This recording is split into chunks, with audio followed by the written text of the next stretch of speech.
Hi friends, మీకు ఈ video నచ్చితే లైక్ చేయండి, సబ్స్క్రైబ్ చేయండి. మిస్ అమ్మ మేడం గారి చెల్లెలు అని తెలియక ముందే మేడం గారే మీ పెళ్ళిని జరిపించేశారు. మీ పెళ్ళి అనుకోకుండా జరిగింది కాదు, మేడం దగ్గరుండి జరిపించింది కాబట్టి మీ కలయిక కావాలని జరిగింది కలయిక సార్. ఇప్పటికైనా అర్థం చేసుకోండి సార్. మిస్ అమ్మకి నేను తప్పుగా మాట్లాడి ఉంటే క్షమించండి అని రాతం దాటపడుతూ చెబుతూ ఉంటాడు. తర్వాత భాగ్య గార్డెన్లో వచ్చి ఆరు కోసం మొత్తం వెతుకుతూ ఉంటుంది. అయితే ఆరు భాగ్యకి కనిపించకుండా చెట్టు చాటున దాక్కొని ఉంటుంది. అక్క అక్క అని పిలుస్తూ ఉంటుంది. గోడ దగ్గరికి వెళ్ళి అంటే పక్కింటి గోడ దగ్గరికి వెళ్ళి కుర్చీ వేసుకొని అక్క అక్క అని కేకలు పెడుతూ ఉంటుంది. అయినా కూడా ఎవరు బయటికి రాకపోవడంతో అదేంటి పొద్దున లేచినప్పటి నుంచి అక్క ఇక్కడ గార్డెన్లో ఎక్కడో ఒక చోట నాకు కనిపిస్తూ ఉండేది కదా, ఈరోజు ఏంటి ఇంత పిలుస్తున్నా కూడా కనిపించట్లేదు, రాలేదేంటి అని అనుకుంటూ బాగి లోపలికి వెళ్తుంది. అమ్మయ్య అని ఆరు అనుకుంటూ ఉంటే అప్పుడే గుప్తా గారు వెనక్కి వైపు నుంచి బాలిక అని గట్టిగా అనవటంతో ఒక్కసారిగా ఆరు కింద పడిపోతూ ఉంటుంది. నేను ఏమీయో నిన్ను తోయలేదు అని గుప్తా గారు అంటే వెనుక వైపు నుంచి వచ్చి దొంగల అరిస్తే భయపడరా ఏంటి అని ఆరు అరుస్తూ ఉంటుంది. సరేలే ఏమిటి బాలిక ఈ దాగుడు మూతలు అని గుప్తా గారు అనడంతో నేను మిస్ అమ్మకి కనపడకూడదని ఇలా దాక్కున్నాను గుప్తా గారు. ఎందుకంటే ఆస్తికల్ని పౌర్ణమి తర్వాత కల్పిస్తారు కదా, సరిగ్గా ఆస్తికలు కలిపిన వెంటనే నేను కనపడడం మానేశానే అనుకో, మిస్ అమ్మ దృష్టిలో ఆత్మగానే మిగిలిపోతాను. అదే ఇప్పటి నుంచే నేను కనపడ్డం మానేశానే అనుకో, అప్పుడు మిస్ అమ్మ దృష్టిలో నేను ఆత్మగా కాకుండా ఒక ఆత్మీయురాలిగా పక్కింటి అక్కలాగా, ఎప్పటికీ కనబడిన పక్కింటి అక్కలాగా ఆత్మీయురాలిగా అయిపోతాను. అలా మిగిలిపోతే ఎంత బాగుంటుంది గుప్తా గారు. కనీసం మిస్ అమ్మ దృష్టిలోనైనా నన్ను ఆత్మీయురాలిగా వెలిగిపోనివ్వండి అని ఆరు చెబుతూ ఉంటుంది. అప్పుడే భాగ్య బాల్కనీలోకి వెళ్ళి అక్క అక్క అని గట్టిగా కేకలు పెడుతుంది. దాంతో ఆరు మళ్ళీ ఒక్కసారిగా చెట్టు చాకున దాక్కొని ఉంటుంది. గుప్తా గారు కూడా దాక్కోవడానికి ప్రయత్నిస్తూ ఉంటారు. ఏమిటి బాలిక, సాహసం చేసి 6 నెలల్లో వారు వీరవుతారు అంటారు. నువ్వు మాత్రమే కదా దాక్కోవాల్సింది, నేను నీలాగా ఎందుకు ప్రవర్తిస్తున్నాను అని అనుకుంటూ ఉంటాడు. మిస్ అమ్మ వెళ్ళిపోయిందా మరి, ఇప్పుడు ఉన్నట్లుంది బాల్కనీలోకి వెళ్ళి అలా పిలుస్తుందేంటి, వదిలేస్తే అంతరిక్షానికైనా వెళ్ళి నా కోసం వెతుకుతుందేమో గుప్తా గారు అని ఆరు అంటుంది. అక్క అక్క అని భాగ్య గట్టిగా టెర్రస్ పైకి వెళ్ళి మరీ పిలుస్తూ ఉంటుంది. అయినా కూడా ఆరు ఎక్కడా పలకలేదు, కనబడలేదు కాబట్టి మళ్ళీ భాగ్య లోపలికి వెళ్తుంది. బాలిక నీ సోదరి లోపలికి వెళ్ళిపోయింది అని గుప్తా గారు చెప్పడంతో అమ్మయ్య వెళ్ళిపోయిందా, పౌర్ణమి పోయే వరకు మిస్ అమ్మ కనబడకపోవద్దు అని ఆరు అనుకుంటుంది. అయితే నా దగ్గర ఒక ఉపాయం ఉన్నది, రమ్ము నాతో అని గుప్తా గారు అంటే ఎక్కడికి అని ఆరు అంటుంది. ఏమిటి మళ్ళీ నా మాటలు నువ్వు నమ్మటలేదా అని గుప్తా గారు అంటారు.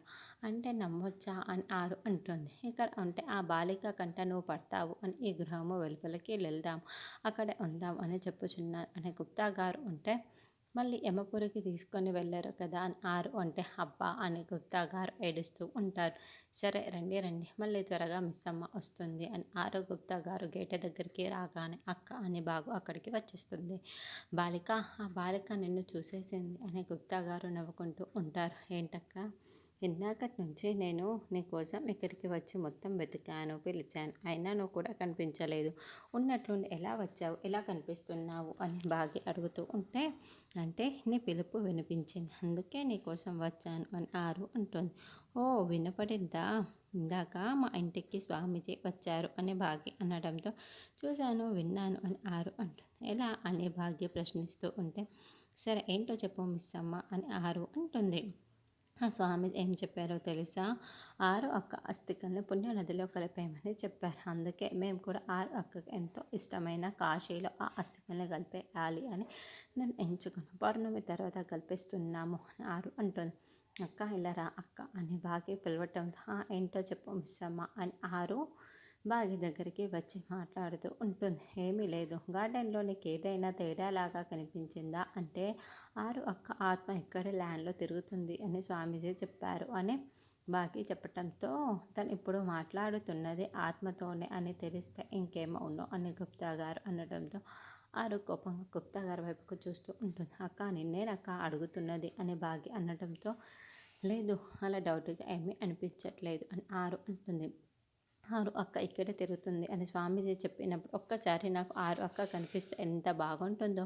నేను చెప్పాల్సిన మాట్లాడాల్సిన మాటలన్నీ కొన్ని ఉన్నాయి అని బాగి అనడంతో ఏంటి ఆ మాటలు అని ఆరు అంటుంది. ముందుగా భయపడొద్దని చెప్తాను. ఈ కుటుంబానికి చూసుకోవడానికి నేనున్నాను. పిల్లలకి నేను సొంత తల్లి కాకపోయినా అంతకంటే ఎక్కువ చూసుకుంటాను. నువ్వు సంతోషంగా ఉండు, భయపడకు అని చెప్తాను. ఎన్ని రోజులైనా అక్క ఆత్మ ఇక్కడే తిరుగుతుంది అంటే అక్కకి కుటుంబం మీద ఎంత ప్రేమ ఉందో అర్థమయ్యింది. అందుకే అక్క భయానికి భరోసా ఇవ్వటానికి అని చెబుతూ బాగి ఒక్కసారిగా ఆరు వైపు చూడటంతో ఆరు బాధపడుతూ కనిపిస్తూ ఉంటుంది. అయ్యో అక్క ఏడవకక్క, ఏదేదో మాట్లాడి నేను ఏడిపించేశాను. రాత్రుడు గనక ఇప్పుడు మిమ్మల్ని చూశాడే అనుకో, మీరు ఏడుస్తున్నారు కాబట్టి మీరే ఆరు అక్క అని చెప్పిస్తారు అని బాగి అంటే ఎందుకలా చెబుతాడు అని ఆరు అంటుంది. నేను నీతో మాట్లాడుతున్న రాత్రుడికి ఒక్కసారి కూడా పరిచయం చేయలేదంట. అందుకని నువ్వు ఆరు అక్క ఆత్మని అని రాత్రుడు చెబుతున్నాడు. మిమ్మల్ని నేను చూశాను, నీలా చూసింది, మనోహరి చూసింది, నేను నిన్ను ముట్టుకున్నాను, మీరు మా ఇంట్లో పూజకి వచ్చారు, పూజ కూడా చేశారు.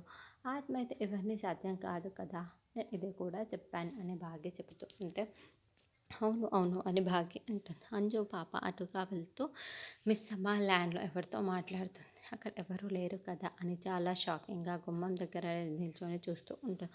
అక్క మనోహరి దగ్గర నేను మీ ఫోటో చూశాను, కానీ మనోహరి నిజమైన ఫోటో చూపించిందా లేదా అనేది నేను ఇప్పుడే కన్ఫర్మ్ చేసుకోవాలి. అస్తికల్ని పుణ్యనదిలో కలపక ముందే నేను కన్ఫర్మ్ చేసుకోవాలి అక్క అని అంటే ఎందుకులే మిస్ అమ్మ ఇప్పుడు చూడడం అని ఆరి అంటుంది. లేదక్క, నేను ఇప్పటికిప్పుడు కన్ఫర్మ్ చేసుకోకపోతే అస్సలు నా మనసు ఊరుకోదు, నేను అసలు ఇప్పుడే కన్ఫర్మ్ చేసుకోవాలి అని లోపలికి వెళ్తుంది.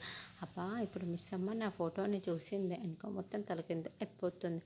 నేను దాక్కొని ఉంటే మీరే కావాలి అని ఇలా బయటికి వచ్చేలా చేశారు కదా అని ఆరు అరుస్తూ ఉంటే అయ్యో ప్రభు, మీరు కొన్ని రోజులు చాలా జాగ్రత్తగా ఉండమని చెప్పారు, నాకేమో ఇలా అయిపోయింది, నాకు తగిన శాస్త్రి జరిగింది అని గుప్తా గారు టెన్షన్ పడుతూ ఉంటే ఏంటి రాజుగారు వచ్చారా, ఏం చెప్పారు, ఏం మాట్లాడారు అని ఆరు అడుగుతూ ఉంటుంది.